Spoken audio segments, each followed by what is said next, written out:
The Toccata and Fugue in D minor was an organ piece composed by the great German composer Johann Sebastian Bach, likely before the year 1708. However, the piece did not gain great prominence until the 1940s when it was featured in Disney's Fantasia.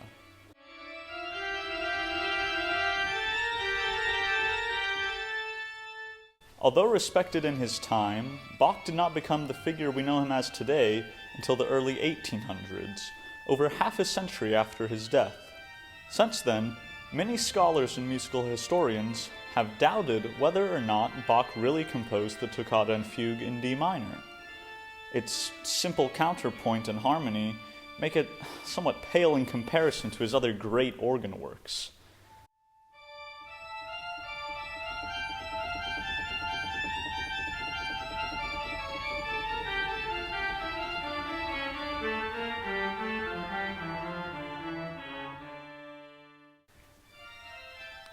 And it is possible that this may just be attributed to the fact that Bach wrote this while he was still very young. The story of Bach's Toccata and Fugue in some ways parallels Mary Shelley and her famous horror classic, Frankenstein. Frankenstein was a known and respected work in its time, but became more famous through film adaptations of the novel in the first half of the 20th century.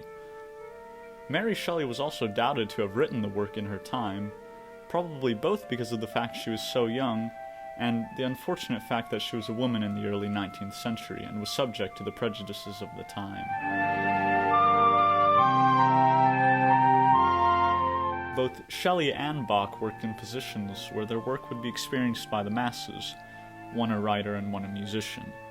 But the process of their work was largely created in isolation.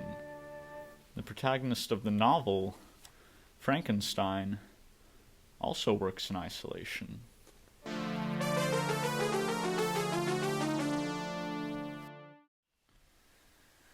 Many artistic professions require a quiet, isolated space for their work. Musicians, writers, and artists often work alone. Today, all of these professions have schools to educate those who wish to compose, write, or create different kinds of visual art.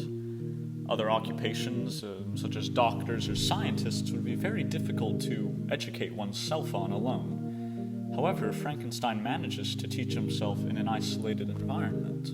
Throughout Frankenstein, there are many themes that Mary Shelley manifests throughout her writing. Society educates the whole. Isolation educates the individual. This statement sums up much of what Shelley appears to be trying to say throughout her writing. Victor's isolation educates himself on how to do incredible things with science that no one has ever done before. The creature's isolation educates it on human nature and eventually causes it to seek revenge. And in turn, society appears to educate everyone to hate the creature for its appearance. Let's take a closer look. Societies exist on many different scales, perhaps the one of the smallest being a family. It is the most fundamental aspects of our personalities and the way that we think that comes from how we are raised. From a very young age, people are already taught biases and hate. Shelley shows this through William's reaction to the creature. It is not explicitly stated how old William is in the novel, but based on Elizabeth's letter in chapter 6 that says William has a friend who is 5 years old, and 14 months pass in between that letter and the letter sent by Victor's father describing William's death, we can assume that William is probably around 6 years old when he met the creature. And even though he is this young, he still reacts with fear and loathing to the creature's appearance. Despite even the creature's assurance that he will not hurt him, William refuses to listen and calls it a hideous monster. Everyone the creature comes in contact with has been raised to hate it because of its appearance. Even Victor himself, the creator of the creature, is filled with breathless horror and disgust upon seeing the creature come to life. Wait a minute. There's one character who does not fear the creature from first contact with it. The old man de Lacy is blind, Shelley exposes one of our most fundamental senses as a tool of judging others. The old man is the only character in the entire novel on whom the creature can talk to without causing fear in them. At this point in the novel, he still thinks that young children might be free of bias, but as we already saw, he would be proven wrong. When he loses this only companion, he again finds himself alone. By the end of the novel, Shelley makes the monster interact with every kind of person who could show it compassion. A child, a blind man, even his own creator. But it is abandoned every time. This constant isolation educates the monster to hate people in the same way that they hate it. Victor seeks isolation once again when the monster forces him to create fruit a partner. Victor's isolation causes him to rethink the way he sees the world. He no longer finds joy in nature. Shelley writes him to be devoid of all happiness. Not even his friends and family can bring him joy. And by the end of the novel, he has lost both his best friend, his wife, and his father, and his younger brother. In the end, Walton is the only companion he has, and the brief period of time they are together is spent recounting the tragic tale of Victor's life.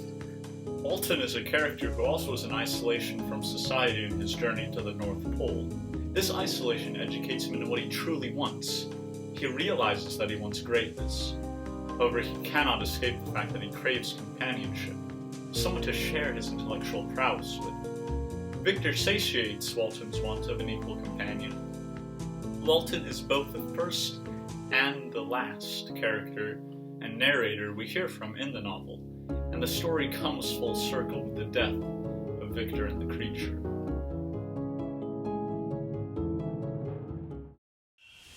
The definition of a fugue is a contrapuntal composition in which a short melody or phrase is introduced by one part and successively taken up by others, and developed by interweaving the parts.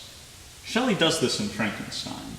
The main theme of isolation is introduced through Walton and his letters, and is picked up and developed by Frankenstein and later the creature.